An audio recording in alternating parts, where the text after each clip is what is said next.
भ्रम का अर्थ होता है मिथ्या ज्ञान, भ्रांति जिसमें संदेह हो, संशय हो, जो सत्य की कसौटी पर पूरा न उतरे और गलतफहमियां बढ़ती जाएं। बात को स्पष्ट करने के लिए एक बात आम सुनाई जाती है कि किसी मुर्गे को यह भ्रम हो गया कि मैं जब बाग देता हूँ तो प्रभाव होती है। उसने ऐसा सोचना शुरू कर दिया कि अगर मैं बाग देना बंद कर दूँ तो प्रभाव नहीं होगी और लोग बहुत दुखी होंगे।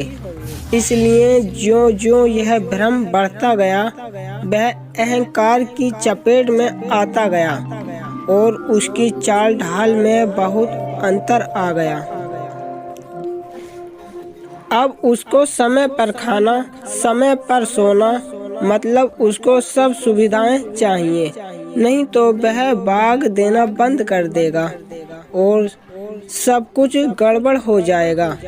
एक दिन उसको कोई सुविधा कम मिली तो उसने गांव छोड़ने की चेतावनी दे डाली और जब लोगों को समझ आई उसकी ओर उन्होंने विशेष ध्यान नहीं दिया तो वह गांव छोड़कर चला गया। उसको यह जानकर हैरानी हुई कि दूसरे गांव में उसने बाग नहीं दी, फिर भी निश्चित समय पर प्रभाव हुई और जिस गांव को वह छोड़कर चला गया था वहां भी उसके बाग दिए बिना हर दिन की भांति निश्चित समय पर प्रभाव हुई। इस प्रकार उसका भ्रम टूटा और वह वस्तुत स्थिति में आ गया, मतलब वह पहले गांव में आ गया। अब उसमें अहंकार नहीं था बल्कि नम्रता थी और वह आनंद से रहने लगा। इस प्रकार कभी कभी हमें भ्रम हो जाता है कि यह संसार हमारी कृपा से चल रहा है, अगर हम सहयोग न दें तो सब काम ठप हो जाएंगे।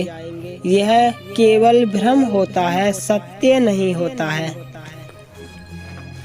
एक कथा आम सुनाई जाती है कि गाड़ी के डिब्बे में एक माता सिर पर बिस्तरा उठाए बैठी थीं और तंग हो रही थीं क्योंकि सिर पर बोझ रखा हुआ था। जब एक आदमी ने उस माता से पूछा कि आपको क्या तकलीफ है, तो वह कहने लगी कि आप देख नहीं रहे हैं कि मेरे सिर पर बिस्तर पड़ा है, मैं इसका भार गाड़ी पर डालना नहीं चाहती और कोई मेरी मदद करने को तैयार नहीं है। जब इस आदमी ने माता को समझाया कि आप यह बिस्तर सिर पर न रखें और नीचे रखें, इससे कोई फर्क नहीं पड़ता है।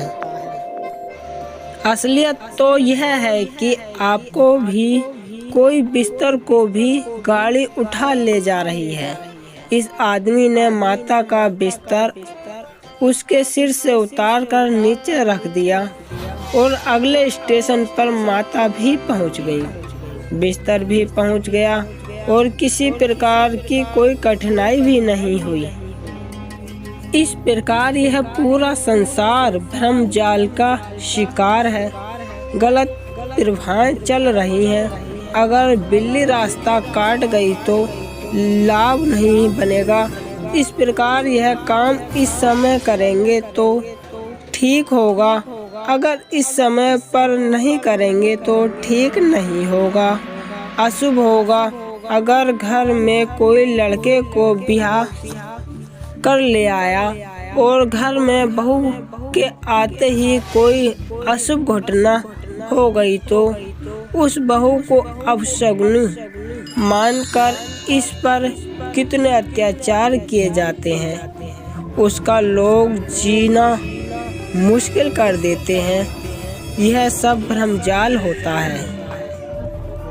इसी भ्रमजाल ने संसार को किसी न किसी रूप में तंग कर रखा है। स्त्री शिक्षा प्रभाव नहीं कर सकती। शूद्र व्यक्ति मंदिर आदि में नहीं जा सकते। जिस स्त्री का पति मर गया हो उसे अपने पति के साथ सती होना चाहिए। यह गलत प्रथाएं भ्रम के कारण समाज में चल रही है। इस प्रथाओं को महापुरुषों ने बहुत कठिनाई से समाप्त करवाया है, परंतु आज भी पिछले इलाकों में यह कुप्रथाएं चल रही हैं, जिनको दूर करना होगा, अन्यथा आदमी का जीना मुश्किल हो जाएगा। महापुरुषों ने लिखा है कि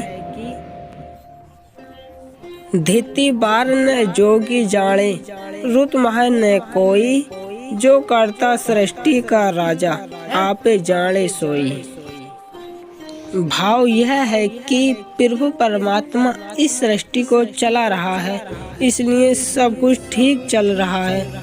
हमें चिंता करने की अथवा भ्रम में पड़ने की जरूरत नहीं है। बाबा अवतार सिंह जी अवतार वाणी के पद संख्या 270 में फरमाते हैं कि सतगुरु मैंने चरणी लाया, भ्रम भुलेखा सब गंवाया, चिंता दिल दी हो गई दूर, जिधर देखा नूरे नूर। भाव यह है कि जब से मैं पूर्ण सतगुरु से मिला हूँ, मेरे भ्रम भुलेखे दूर हो गए हैं और मैं सुखी हो गया हूँ। मुंशी प्रेमचंद्र लिखते हैं कि संसार रूपी इस वाटिका में फूलों से अतिरिक्त कुछ भी नहीं है। अपना भ्रम ही एक कांटा है, इसलिए हमें भ्रम जाल से बचना चाहिए। यदि ये वीडियो आप सभी को अच्छी लगी हो तो प्लीज़ इस वीडियो को लाइक करके चैनल को सब्सक्राइब भी जरूर कर लें। मिलते हैं अगली वीडियो में, जब तक के लिए धन्यवाद।